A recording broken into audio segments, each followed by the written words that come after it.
aswang, engkanto, multo, at mga kababalaghang nagdudulot ng takot na mahirap matanggal. Subalit nang iniwan niya ako, ay mas natakot na akong magmahal.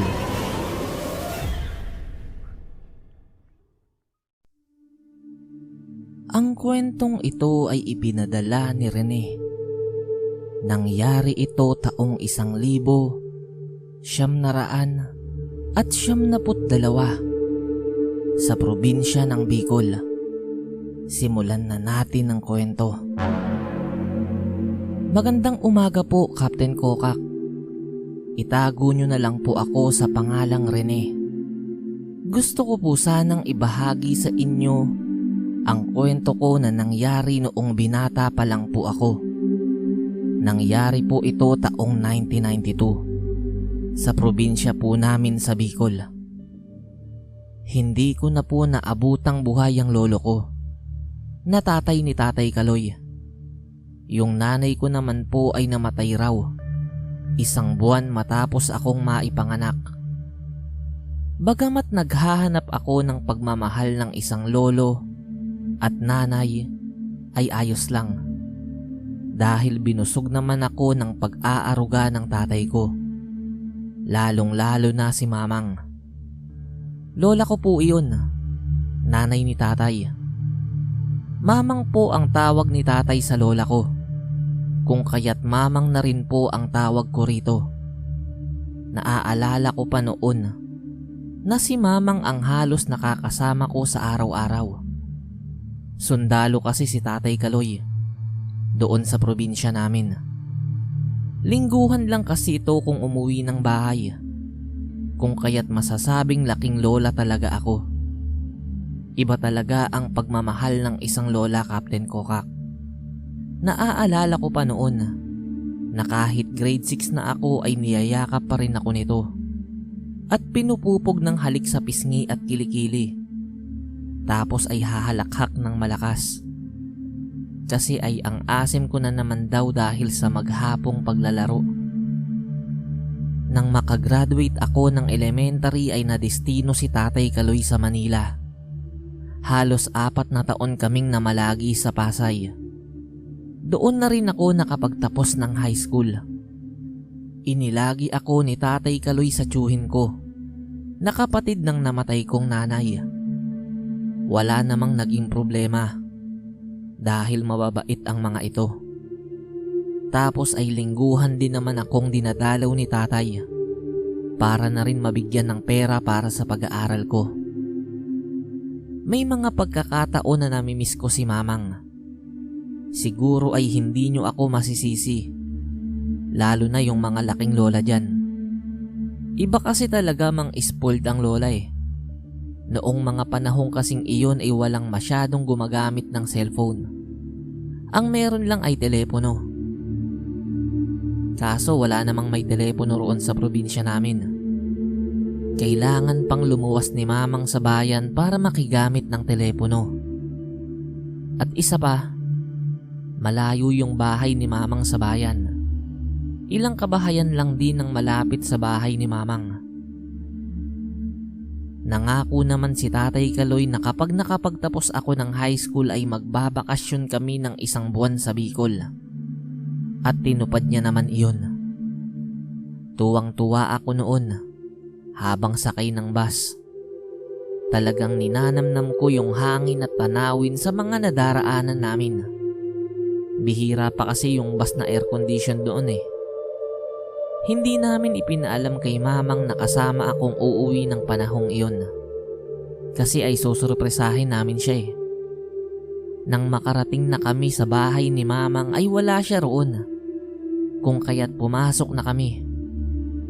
Bukod pala kay Mamang, Captain Kokak, ay may gusto pa akong makita. Yun ay yung tansong itak nito. Nung bata pa kasi ako ay palagi ko yung lihim na tinitignan sa baol sa ilalim ng papag ni Mamang. 2 beses pa lang akong nahuli ni Mamang na tinitignan yun. At talaga namang napakasakit na kurot sa tagiliran ng inabot ko rito. Huwag ko raw kasing papakialamanan yun dahil marurumihan daw. Ang ganda kasi ng tansong itak na yun. Napakakintab. Para nga iyong ginto eh. Palagi sigurong nililinis ni Lola yun ng metal polish. Dumiretso ako sa kwarto ni Mamang at hinila ang baul na nasa ilalim ng papag nito. Nang buksan ko iyon ay andun pa nga talaga yung tansong itak. Tulad ng dati ay manghang-mangha pa rin ako sa linis at kintab nito. Nang akmang hahawakan ko na iyon ay bigla ang pagsulpot ni Mamang sa likuran ko. Inihanda ko na ang tagiliran ko noon dahil tiyak na mahapding kurot na naman ang matatanggap ko. Subalit hindi. Sa halip na kurot ay niyakap ako ng mahigpit ni Mamang. Umiiyak ito sa sobrang tuwa. Isinara ko na lang ang baul tapos ay itinulak sa ilalim ng papag. Tumayo na ako. Hinalikan ko si Mamang sa noo. Tapos ay niyakap ko na rin siya. Napansin ko na hanggang dibdib ko na lang pala si Mamang noong mga panahong iyon. Tumangkad pala ako. Niyaya na ako ni Mamang sa kusina at ipaghahanda niya raw kami ni Tatay Kaloy ng pananghalian. Nakayakap pa rin ito sa bewang ko. Ako naman ay nakaakbay rito. Palibhasa ay solong apo ako kung kaya't miss na miss ako ng lola ko. Iba talaga sa probinsya. 6:00 pa lang ay gising na ako. Tapos ay nakikita ko na si Mamang na nagwawalis o nagsisibak ng kahoy. Ayaw pa nga akong patulungin ito sa pagsisibak eh. Kasi kayang-kaya niya na raw iyon. Matanda na si Mamang. Pero nakapagtataka na ang lakas-lakas pa rin nito. Laking probinsya kasi. Kaya siguro ganun. Napansin ko rin yung isang bahay roon na nagbebenta ng ulam. Wala kasing ganoon dati eh. Kanya-kanyang luto noon ng ulam ang mga kabahayan roon. Nakikita ko si Mamang na pumipitas ng kalamansi sa puno sa bakuran at ibinibigay sa mga taong dumaraan para bumili ng ulam sa tindahang iyon. Nilapitan ko naman si Mamang para tanungin.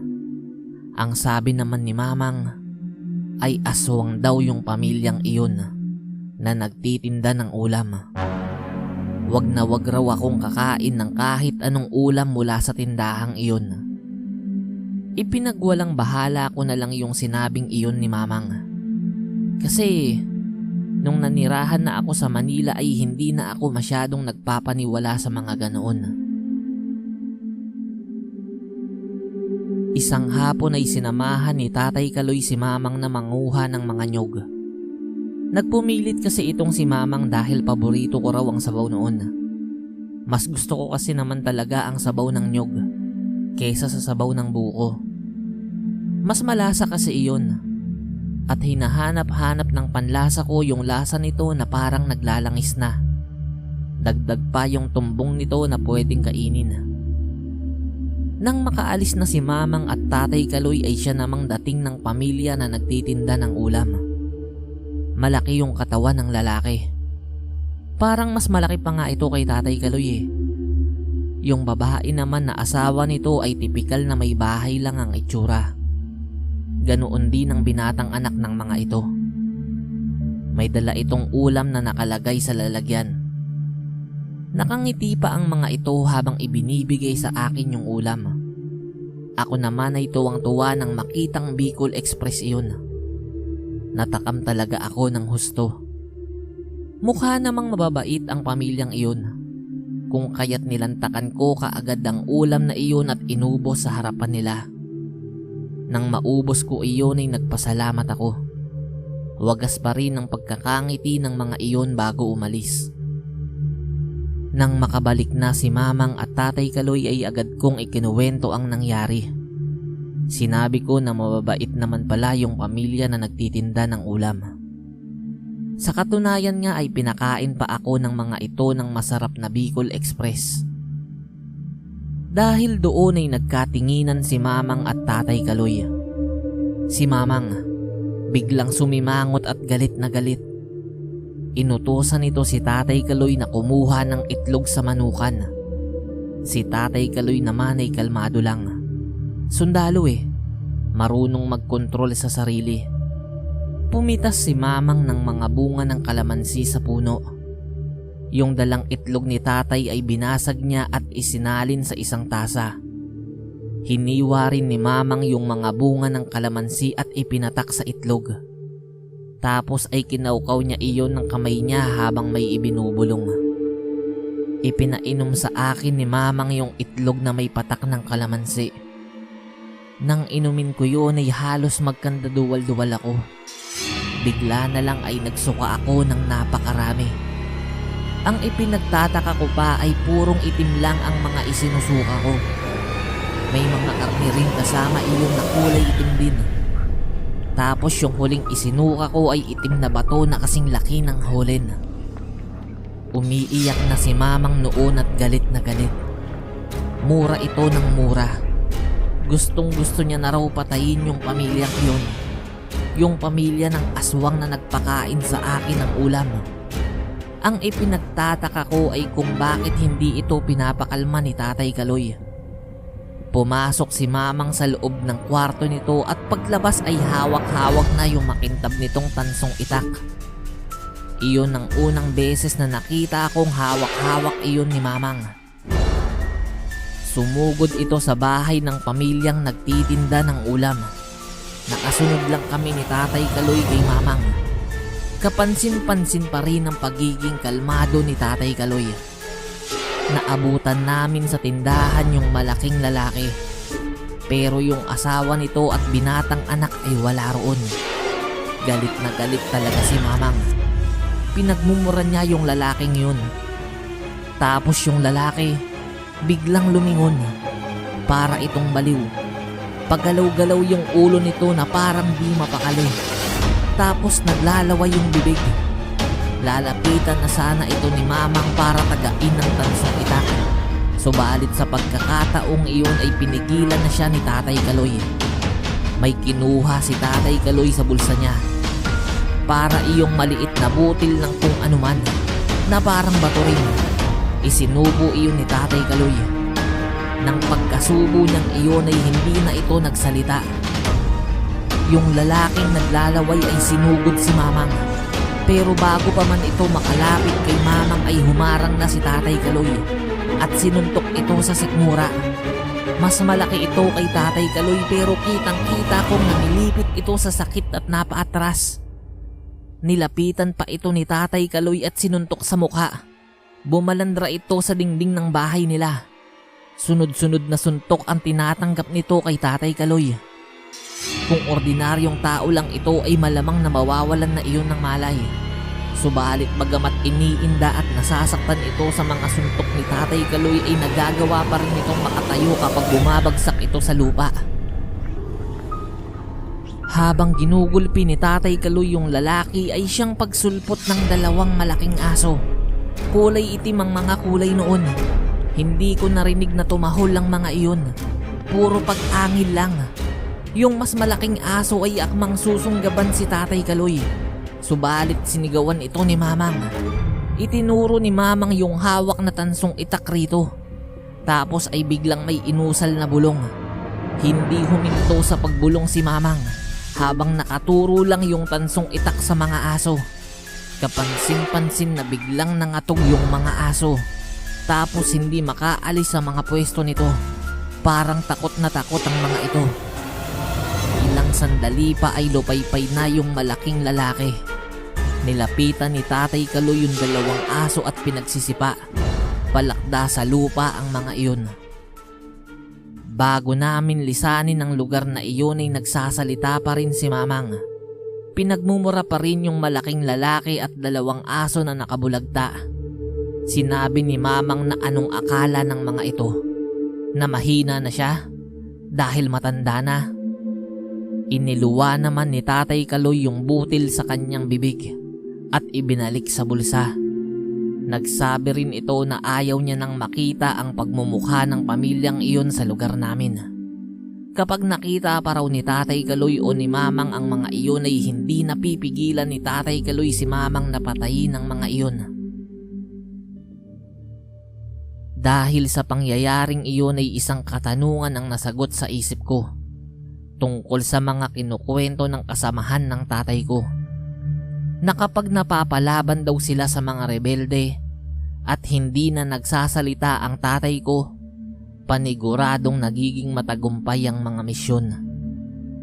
Ang isang katanungan na lang sa isip ko ay kung bakit hindi na nakagalaw yung mga aso, at parang natakot ang mga ito nang tutukan sila ni Mamang ng tansong itak. Pero nang paglipas ng panahon ay nalaman ko ang kasagutan tungkol sa pagkatao ni Tatay Kaloy at Mamang. Kapag day off ko po sa trabaho ay isusulat ko po at ipapadala agad sa iyo, Captain Kokak. Maraming salamat po, Captain Kokak. Kung sakaling mapipili mo po itong kwento, sana po ay magustuhan mo at sana rin po ay magustuhan ng mga makikinig. Hanggang dito na lang po muna. Sana ay nagustuhan nyo. Maraming salamat po at mabuhay tayong lahat.